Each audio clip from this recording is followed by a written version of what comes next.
মানে শুয়ে বসে হাঁটতে পারতেছে না, জিভটা বাইরে করে দিয়ে মারা যাইতেছে। মহিলাটার খুব মায়া লাগছে। বুখারীর হাদিস, ফাতুল বারী আল্লামা ইবনে হাজার আসকালানী রাহমাতুল্লাহ আলাইহি হাদিসটা দেখে তার ব্যাখ্যায় লিখেন, মহিলা বালতি তালাশ করে, রশি তালাশ করে, নাই আশপাশে কোনো পানি তোলার ব্যবস্থা নাই। নিজের পায়ের সামের জুতা ছিল শুরুটা, নিজের পায়ের জুতা খুলে পূর্ণা ছিল গলায় মাথায়, পূর্ণার মাথায় জুতা বাঁধতেছে, মানে পূর্ণা দিয়ে রশি বানাইছে, জুতারে বালতি বানাইছে। কি বুঝাইতে পারছি? এইবার পূর্ণার আরেক মাথা ধরে কুয়ার নিচে নামাই দিয়ে কুয়ার থেকে পানি তুলছে। চামড়ার জুতা মানে মধ্যে ডুবাইলে জুতার জুতা থাকে, জুতার মায়া ত্যাগ করে ওই জুতা ভরে পানি তুলে কুকুরটা এই মুখের নিচে জুতার নিচে হাত দিয়ে আস্তে পানিটুকু জুতার পানিটুকু খাওয়াইছে। খাওয়া করে তাকায় তাকায় দেখতেছে, কিছুক্ষণের মধ্যে কুকুরটা মাথা ঝাড়া দিল, হাত পাশ চাপায়, যেরকম কুকুর বসে বসলো কাঁপতেছে। কিছুক্ষণ পরে কাঁপনি বন্ধ হয়ে গেল, কুকুরটা আস্তে আস্তে খাইতে চলে গেল। আল্লাহ রাসূল বলেন, ওই মহিলা আজকে আর সেন্টারে যাইতে পারে না, ওখান থেকে বাড়িতে গেছে।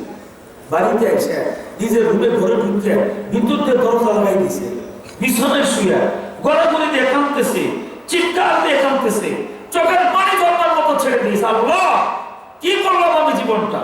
কত যুবককে জাহান্নামের রাস্তায় নিলাম আল্লাহ, কত মানুষের চরিত্র হরণ করলাম আল্লাহ, এটা আমি ভুল করছি, এই রাস্তা আমার করা ঠিক হয় নাই আল্লাহ, আমার মতো গুনাহগার এই দেশে আর নাই আল্লাহ, আমি তওবা করলাম, জীবনে আর কোনো ভিন পুরুষের আমার চেহারা দেখবো না। ব্যভিচার তো দূরের কথা, আল্লাহ তুমি আমার দয়া করে মাফ করে দাও। এমন কান্না কাঁদতেছে, বারিশ ভিজিয়ে দিচ্ছে কাঁদতে কাঁদতে, গড়াগড়ি দিয়ে কাঁদতে কাঁদতে কাঁদতে কাঁদতে আল্লাহ পাকের ভয় হয়েছে। আল্লাহ ওই বান্দিরে মাফ করে তারা হেদায়েত দিয়ে দিয়েছে। এখন আর ঘর থেকে বাইরে বাইরে খাস পর্দায় থাকে। ওই যে জীবন অন্যায় করছি, ঠিক তার বিপরীতে আল্লাহর ইবাদত সারাদিন তো থাকে, নামাজ পড়ে সারাদিন, যখনই সুযোগ পায় নফল নামাজ পড়ে, তাসবিহ তাহলিল ইস্তিগফার, তার কাম হয়ে পর্দার ভিতরে কিতাবে দেখে যে আল্লাহর প্রিয় বান্দি শেষ বয়সে আল্লাহ ওয়ালি হয়ে কবরে গেছে। সহিহ বুখারীর এই ঘটনা বলার উদ্দেশ্য আপনাদের একটা, বেচারার কাজটা কি ছিল? একটা নির্দিষ্ট প্রাণী কুকুরকে একটু পানি খাওয়াইছে। কি 5 টাকা খরচ করে বিস্কিট খাওয়াইছে, কেক খাওয়াইছে, কুকুরের দুধ গোশত খাওয়াইছে, একটু পানি তুলে খাওয়াইছে। কুকুর পিপাসার্থ, কুকুর দেখে তার মায়া লাগছে। আরে কুকুর হোক, সে তো আল্লাহর সৃষ্টি। রব্বানা মা খালাকতা হাযা বাতিল। একটা বকরুক আল্লাহ তাআলা অযথা বানায় না। এই কুকুরের পানি খাওয়ানো ছিল কইরা এত বড় পাপী একটা মহিলারে আল্লাহ মাফ করে তার হেদায়েত তাকে দিয়ে দিয়েছে। সুতরাং আস্তাগফিরুল্লাহ প্রকার মানুষকে যদি আমরা খাওয়াই, যে একটা প্রাণীকে যদি আমরা খাওয়াই অনাহারিকে, পিপাসা মিটাই, তাহলে অবশ্যই তার বদলা আল্লাহ দেবে, কি দিবেন? এবার আসেন যে তার যত পারি আমরা মানুষকে খাইতে দান করি। আবার বলেন জান্নাতে নিরাপদে যাওয়ার কয় নম্বর? 1 নম্বর বেশি বেশি সালাম দেওয়া, 2 নম্বরে খাবার খাওয়ানো। পাইছি তো মুখস্থ হয়েছে দুইটা। 3 নম্বরে ওয়াসিলুল আরহাম, আত্মীয় সম্পর্ক ঠিক করো। সম্মানিত দিন ভাইরা আমার, আজকের সমাজে আমরা যে দেখি, যা দেখি তার উল্টা। নামাজ ঠিক আছে, রোজা ঠিক আছে, হজ ঠিক আছে, তেলাওয়াত ঠিক আছে, তাসবিহ ঠিক আছে, দরুদ শরীফ ঠিক আছে, ইস্তিগফার ঠিক আছে, সব ঠিক আছে, কিন্তু গুরুমার আত্মীয় সম্পর্ক ঠিক নেই। একজন মানুষ বুকে হাত দিয়ে বলতে পারবেন না সমাজে অভাব, হুজুর আমার সর্বপ্রকার আত্মীয় সঙ্গে আমার সম্পর্ক ভালো, কারোর সাথে মনোমালিন্য নাই, কারোর সাথে সম্পর্ক ছিন্ন নাই, সবার হক আদায় করি, এমন বলার মতো সাহস আমাদের অনেকেরই নাই। কথা বলেন? সহিহ বুখারীতে কি আসছে? সূরা নিসাতে আসছে, আল্লাযীনা তাসাআলুনা বিহি ওয়াল আরহাম। সূরা নিসার প্রথম আয়াতের শেষ অংশ আত্মীয় সম্পর্ক ঠিক রাখার ব্যাপারে সহিহ বুখারীতে হাদিস আসছে, লা ইয়াদখুলুল জান্নাতা কাতিউন, আত্মীয়তা বন্ধন ছিন্নকারী জান্নাতে যাবে না, জান্নাতে প্রবেশ করবে না। সহিহ মুসলিমে আসছে, লা ইয়াদখুলুল জান্নাতা কাতিউর রাহমান, আত্মীয়তা বন্ধন ছিন্নকারী জান্নাতে প্রবেশ করবে না। আমার মনের বন্ধুরা, রাসূল বলছেন আত্মীয়তা বন্ধন ছিন্নকারী লাইসা মিন্না, আমার দলভুক্ত নয়, আমার উম্মতের দলভুক্ত নয়। নামাজ পড়ে রোজা করে হজ করে জান্নাতে যাইবে। আত্মীয়দের সঙ্গে সম্পর্ক খারাপ, রাসূল তার উম্মতের খাতা থেকে আপনার নামটাই কেটে দিয়েছে, জান্নাত পাইবেন কেমনে? একটু কষ্ট লাগতেছে না? আমরা অ্যান্টিবায়োটিক দিতেই লাগে, তাও না খাইলে কিন্তু ঘাসও খাই না। কি কথা বুঝাইতে পারছি? অ্যান্টিবায়োটিক ওষুধগুলো কিন্তু সুস্বাদু না, একটু বিশ্বাস, কিন্তু তারপরও খাইতে হয়, না খাইলে ঘাসও খাই না। আমার ঘরের বন্ধুরা, এই জন্য বলবো আত্মীয়দের সাথে সম্পর্ক ঠিক করা। এমন মানুষ আছে 30 বছর আগে টাকা মারা গেছে, আজ পর্যন্ত ফুবুর ওয়ারিস বোঝায় দেয় নাই। আমাদের সমাজে আছে কি নাই? জোরে ফুবু ওয়ারিস চাইছি, বাবা আর কতদিন আমার ওয়ারিসটা দিয়ে দাও, আমার তো সংসার আছে। এই ওয়ারিস আমার সঙ্গে সঙ্গে ফুবুর বাড়িতে আর ভাতিজা যায় না, ফুবুরের না দাওয়াত দেয় না, নাই ওরা নেয় না।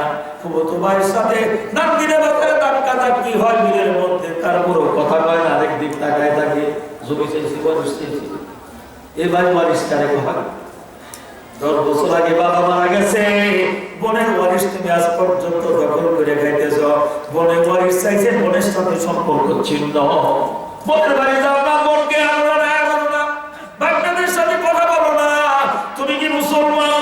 রাসূল বলছেন তুই আমার দলভুক্ত না। আবার সেদিনে হাদিস বললাম, সহিহ হাদিস, আল্লাহর এক বান্দা 60 বছর পর্যন্ত ইবাদত করছে। কয় বছর? 60 সানা, 60 বছর একটা ইবাদত করছে। একটা ফরজ ছাড়ে নাই 60 বছর, একটা ওয়াজিব ছাড়ে নাই, একটা সুন্নতি মুআক্কাদা ছাড়ে নাই। তাহলে কত বড় আল্লাহ বলি? একটা গুনাহ করে নাই 60 বছর। এবার বলে নিশ্চয়ই আল্লাহর ওলি নেই বেচারা, 60 বছর একটা গুনাহ করে নাই, ফরজ ওয়াজিব সুন্নতি মুআক্কাদা ছাড়ে নাই। এই উত্তর মৃত্যুর আগে ওয়ারিস বন্টন করতে গিয়া 2 নম্বরই করছে। একটা কাম করছে মরার আগে। কামটা কি? ওয়ারিস বন্টন করতে গিয়া আল্লাহর আইন, রাসূলের তরিকা মানে নাই। যেমন আমাদের দেশে মেয়েরা সবাই ফুলারা লিখতে দেয়, আছে কি নাই? এক ফুলারা বেশি দেয়, এক ফুলারা কম দেয়। আল্লাহর বিধানের বাইরে সে ওয়ারিস বন্টন করে গেল অথবা ওসিয়ত করে গেল, রাসূল বলেন তার 60 বছর ইবাদত সব খালে হাত্তা জিবুলাহুন নার, তার জন্য জাহান্নাম ওয়াজিব হয়ে গেল। নাউজুবিল্লাহ।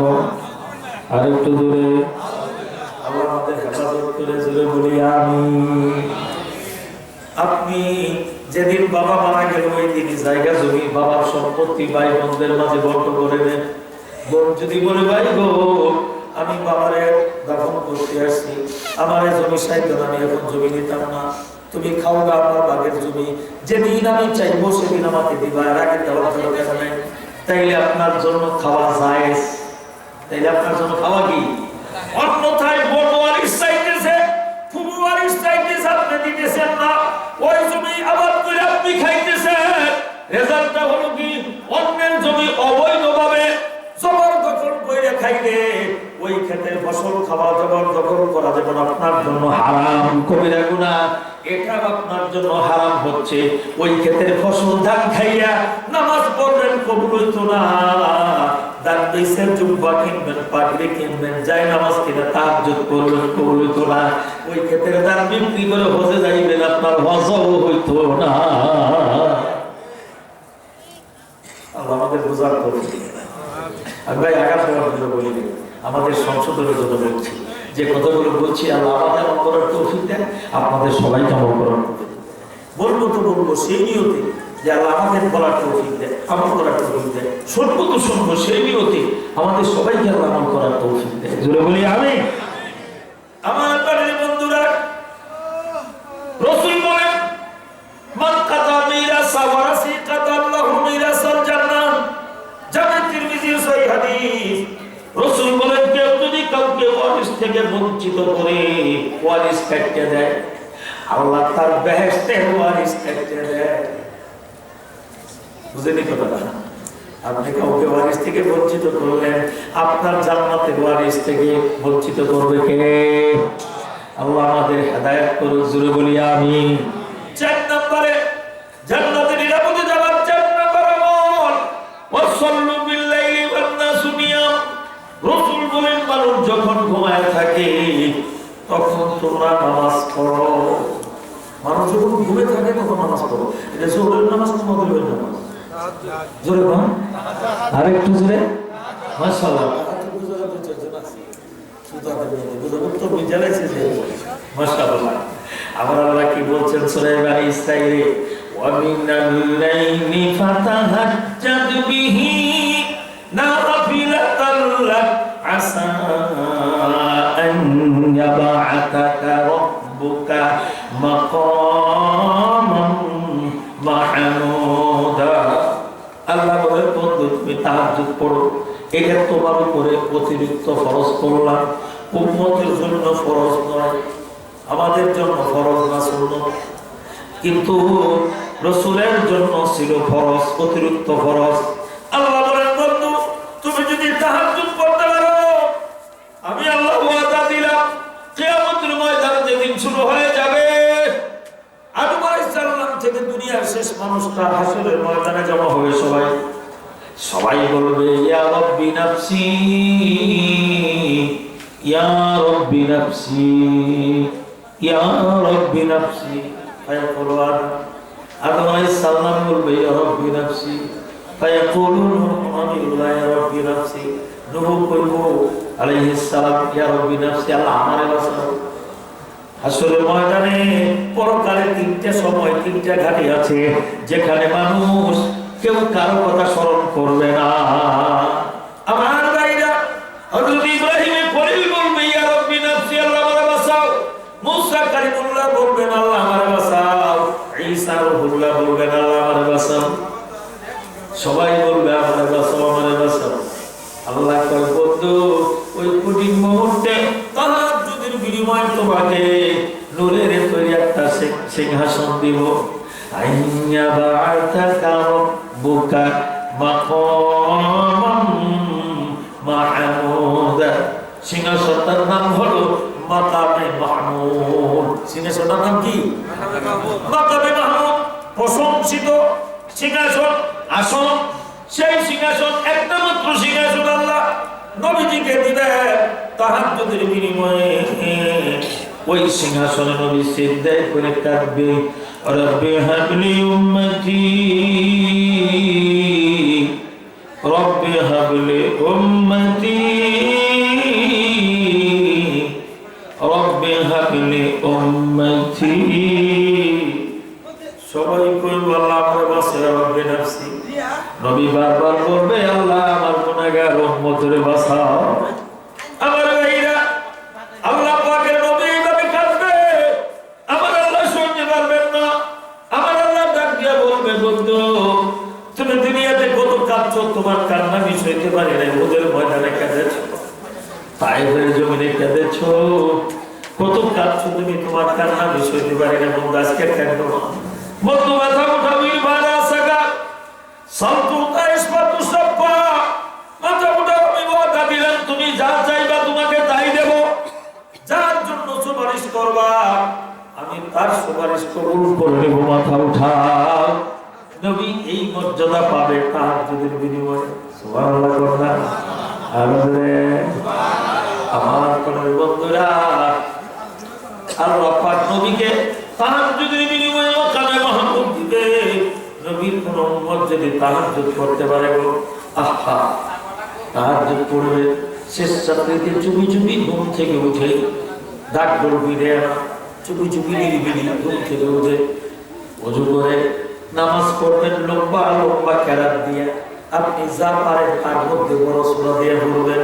নবীজি রাতের নামাজ পড়তেন, বুখারীতে আছে প্রথম রাকাতে সূরা বাকারা পড়ছেন, দ্বিতীয় রাকাতে সূরা আলে ইমরান পড়ছেন।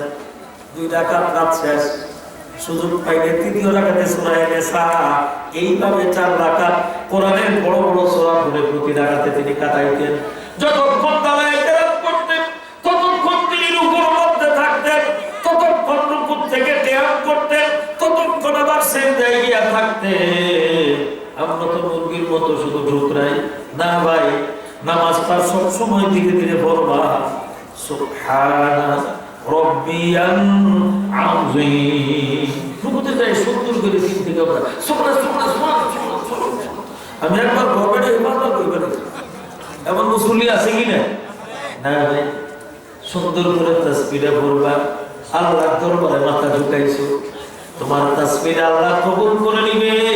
আমার আল্লাহ ডাক দিয়ে কয় সামিআ আল্লাহু লিমান হামিদা, সেটা থেকে কি কইয়া এই সামি আল্লাহ খুব চিনি কোন জীবন বড় সামি আল্লাহ কইলেন, কিন্তু কি হিসাব করেন নাই সামি আল্লাহু লিমান হামিদা।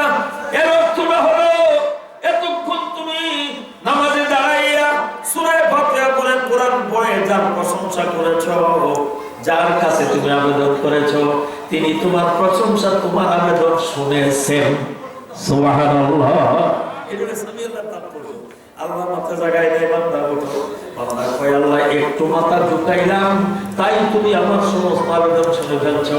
আল্লাহ একটু ঝুঁকাই, আল্লাহু আকবার বলে আল্লাহর বড়ত্ব বর্ণনা করে বান্দা যখন সিজদায় যায় কয় সুবহানা রাব্বিয়াল আ'লা। পরমাশা সুবহানা রাব্বিয়াল আ'লা। এইভাবে সুন্দর করে ধীরে তিনবার পাঁচবার নয়, তাহাজ্জুদ নামাজে যত খুশি আপনি বলেন, যতক্ষণ মনে চায় আপনি সিজদা করেন, লম্বা লম্বা সিজদা করে ইস্তেগফার করে সুবহান তাসবিহ তাহলিল পড়েন, দুরূদ শরীফ পড়েন।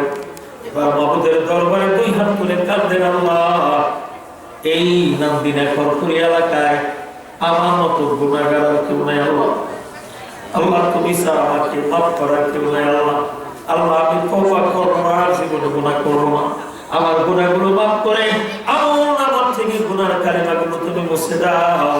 এইভাবে যখন কাঁদবেন, জাহান্নামের আযাবের ভয়ে, কবরের আযাবের ভয়ে, মৃত্যুর যন্ত্রণার ভয়ে যখন কাঁদবেন, রাসূল বলেন কুহাইলাম তাবকু ফাকাবাতু, কান্না যদি না আসে কান্নার ভান করো, কান্না যদি না আসে মুক্ত বাক্যে দিয়ে কান্নার কণ্ঠ ব্যবহার করো, করতে থাকো।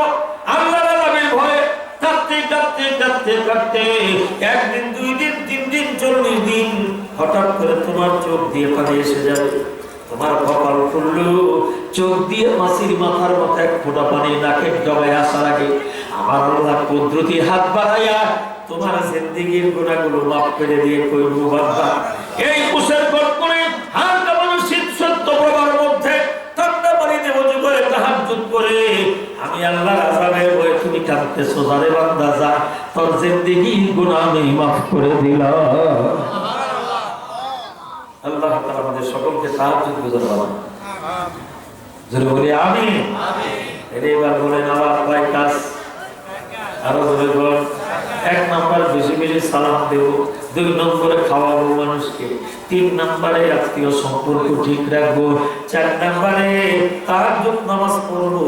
রাসূল বলেন তাদখুলুল জান্নাতা বিসালাম, তোমরা শান্তিতে আরাম আয়েশে জান্নাতে চলে যাবে। আল্লাহ বলবার তৌফিক দেন। জোরে বলি আমিন। আরেকটা হাদিস, এটা শোনাবো।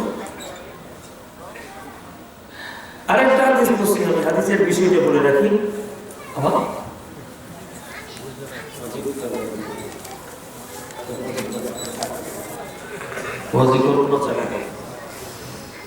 আরেকটা হাদিস বলছি, রাসূল বলেন 3 শ্রেণী মানুষের জন্য বেহেশত হারাম। কয় শ্রেণী? জোরে বলেন। বেহেশত এটা কি শোনার দরকার আছে? কি লেগে দরকার? কি দরকার? হ্যাঁ না ভাই, যাদের জন্য বেহেশত হারাম ওই তালিকার মধ্যে আমার নাম আছে কিনা এটা খুঁজ বলে। যদি আমার নাম না থাকে আলহামদুলিল্লাহ, কোনোদিন যেন 3 তালিকার মধ্যে না উঠে না, আর যদি থাকে তার আজকে নাম রাখা না হয়, এই জন্য শোনার দরকার। জোরে বল ঠিক কিনা? ইনশাআল্লাহ আল্লাহ তৌফিক দিলে আমি পরে বলবো। চলেন আমি যা একটা বলছি, হাতের সময় খুবই কম, আবার আজকে তো মাশাআল্লাহ খুব অল্প সময়ের ভিতরে আমাকে কথা শেষ করতে হবে। আমি সূরাতুল বাকারার 260 নাম্বার আয়াত থেকে মিলিয়ে দেখবেন, যাদের কাছে তাফসীর আছে বাংলা গ্রাম শিখেছে মিলিয়ে দেখবেন, সেই আয়াতটা তেলাওয়াত করছি। হযরত ইব্রাহিমের খলিল, আয়াতের পটভূমি শুনেন।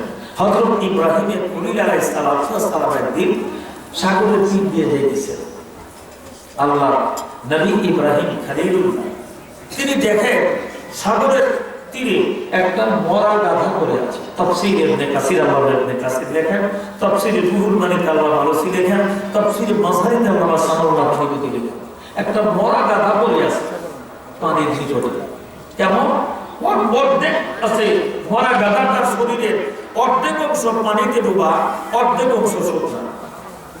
হযরত ইব্রাহিম খলিল আলাইহিস সালাম দেখলেন পানির অংশ মরা গাধা জলজ প্রাণীগুলো টেনে টেনে খাইতেছে, শুকনার অংশটুকু পাশে ছিল এক জঙ্গল, জঙ্গল থেকে হিংস্র প্রাণী এসে শুকনার অংশটুকু টেনে টেনে করে খাইতেছে।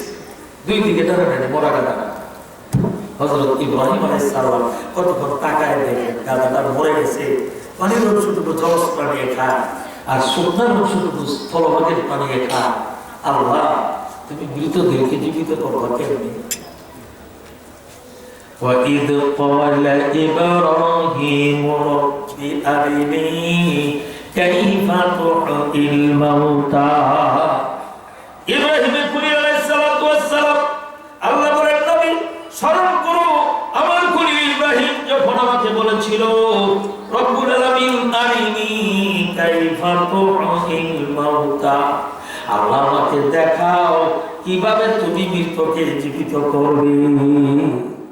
ইব্রাহিম আলাইহিস সালাম আল্লাহ আমাকে দেখাও মৃতকে জীবিত করবে তুমি। ক্বালা ওয়ালাম তুমিন, হযরত ইব্রাহিম আলাইহিস সালামকে আল্লাহ জিজ্ঞেস করে, ইব্রাহিম তুমি কি বিশ্বাস করো না আমি যে মৃতকে জীবিত করবো, এটা কি তুমি বিশ্বাস করো না? ক্বালা বালা, ইব্রাহিম আলাইহিস সালাম কয় হ্যাঁ। তাফসীরে আছে আল্লাহ হাজারবার বিশ্বাস করি, কোনো সন্দেহ নাই তুমি থেকে জীবিত করবা, কিন্তু একটু দেখতে চাই। ওয়ালাকিন লিয়াতমাইন্না কলবি, আল্লাহ আমার মনের প্রশান্তির জন্য দেখতে চাই। কি জন্য দেখতে চাই? মনের প্রশান্তির জন্য। তুমি যে পুনরুত্থান ঘটাবে, আমানতু বিল্লাহি ওয়া মালাইকাতিহি ওয়া কুতুবিহি ওয়া রাসূলিহি ওয়াল ইয়াউমিল আখির ওয়াল কদরি খাইরিহি ওয়া শাররিহি মিনাল্লাহি তাআলা ওয়াল বা'সি বা'দাল, এই যে পুনরুত্থানের পর আবার জীবিত করবে আল্লাহ, আমরা সবাই বিশ্বাস করি, কিন্তু আমার মনে শান্তির জন্য একটু দেখবার চাই। তুমি যদি প্র্যাকটিক্যাল দেখাইতে চাক্ষুষ দেখতাম আমার উম্মতের মওতা, আমি দেখছি আল্লাহ কিভাবে মৃতকে জীবিত করে। সুতরাং আমাদেরকেও কিয়ামতের দিন আবার জীবিত করে বিচারের মুখোমুখি করবে। চাক্ষু দেখতেও মতের জন্য করতে পারি, আমার অন্তরের শান্তির জন্য দেখতে চাই। আল্লাহ ক্বালা ফাকুত আরবাআতাম মিনাত তায়র, আল্লাহ বলেন ইব্রাহিম চারটা পাখি নাও। কয়টা পাখি? এরকম গাছের ভিতরে বড় বাস, আমি একা বাস করতে পারি না, শ্রোতাদের সঙ্গে নিয়ে বাস করি। That is participate. আপনারা আমার সাথে যোগদান করবেন, একে তফসিলটা সুন্দর হবে, বুঝবো যে আপনারা আমার কথাগুলো লিখেছেন, বুঝতেছেন। আর যদি স্টেপ করে থাকেন হাতের মধ্যে ভিতরে কুয়াশা দিব, তাহলে মানুষ করে একটু কষ্ট করবে। কি জবাব দিবেন তো? ইনশাআল্লাহ বলিষ্ঠভাবে জবাব দিবেন। চারটা পাখি দিলেন। তাফসীরে বিভিন্ন রওয়ায়াত আসছে, জমহুরুল মুফাসসিরিন কেরাম বলে হযরত ইব্রাহিম আলাইহিস সালাম একটা লাল টকটকে মোরগ নিলেন। মোরগ আমরা খাই না মুরগি, একটা লাল টকটকে মোরগ নিলেন।